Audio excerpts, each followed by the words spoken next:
Hazrat Anas radiyallahu anhu says that his paternal aunt, Rabi, broke two front teeth of an Ansari woman.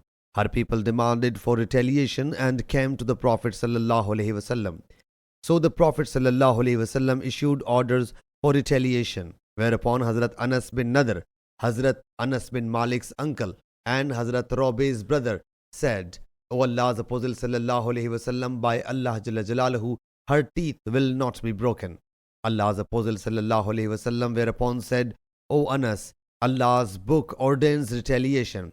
The people, the kins of the Ansari woman, meanwhile agreed to accept blood weight. So Allah's Apostle sallallahu alaihi wasallam said, undoubtedly there are some of Allah's bondsmen who, if swear by Allah Jalla Jalaluhu, trusting in Allah Jalla Jalaluhu, Allah Jalla Jalaluhu certainly materializes it. Sahih Bukhari, Hadith number 4611.